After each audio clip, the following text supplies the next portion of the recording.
What's up, everybody?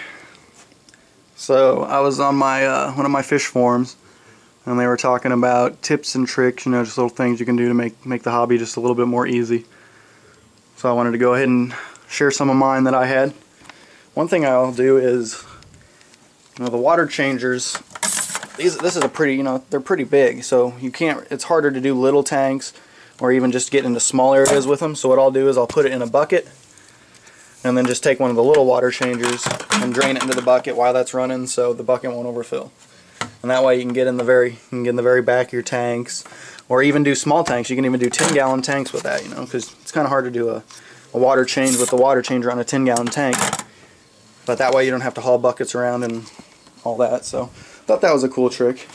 One other thing, a lot of people have been suggesting these, the water. Just a little dropper or whatever to suck the water up and use for your test tubes. And I don't really like it just because it's another thing you have to keep. You gotta wash up. So I do the regular method. I fill it up, pour some out. But what you can do is you drop it and flick it forward. And that'll just get, if you get good at this, it's a real easy way to get this right on line. Just drop it and flick it forward. As you can see, that's about perfect. Kind of a little drop and a flick, and you can just get it to where there's just a couple drops fly out every time and get that right on line without using a dropper. That's what I do. I actually learned that from some guy's fish store. Saw him doing it, and I've been using it ever since. Really good idea. So there's two little tricks I have. I'm sure there's more I'll think of later, but for now that's all I can think of. So I hope that helps you guys. I'm going to go ahead and feed the 75 right now.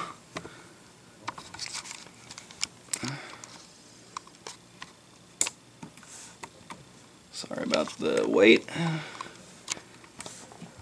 This tripod is slipping. Here we go. Alright, so what I got, of course.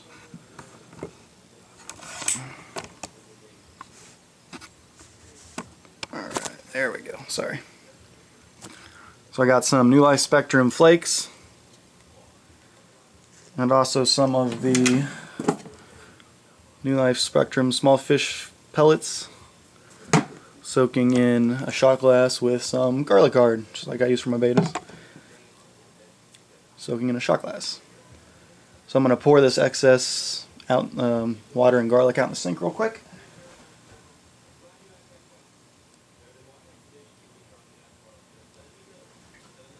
Put my finger in the way, some of the food will spill out either way, but so nothing but food in there now.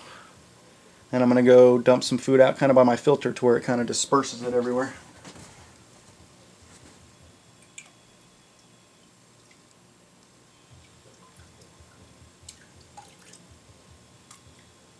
And not all of it out at once either, so I can sprinkle it around and kind of spot feed if I want.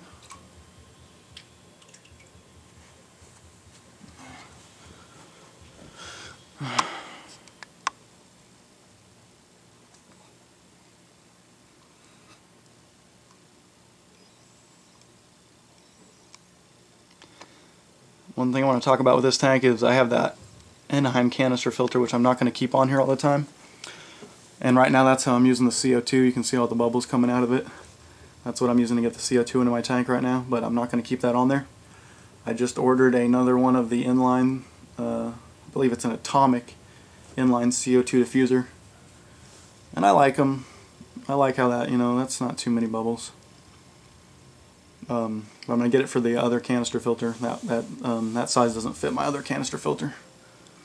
You can see there's the intake tube to the other canister filter. And that's the spray bar, which goes pretty far across the back of the tank. And I got it pointed down, so all the bubbles will be coming out of there eventually. And then I'll get rid of that Eneheim.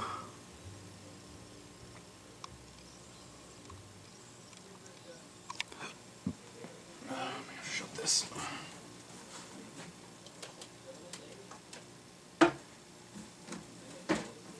It's actually maintenance day on this tank, so I'm going to clean it up, so don't judge it.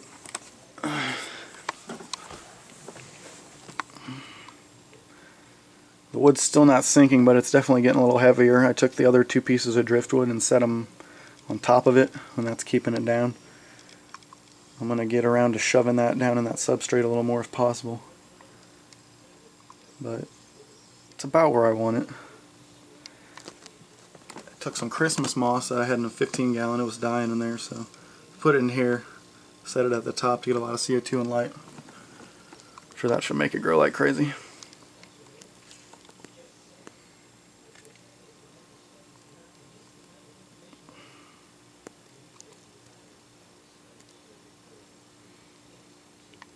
Bought some High Grow from Petco, actually. Just looking in Petco and I didn't have any of, I don't think I have this kind, so figured I'll buy some and see how it does. It's one of those little dry plants they have in those tubes. I got some random plants back here. There's some jungle val, the spiral kind, and there's some Amphigonia crispus or whatever, something like that.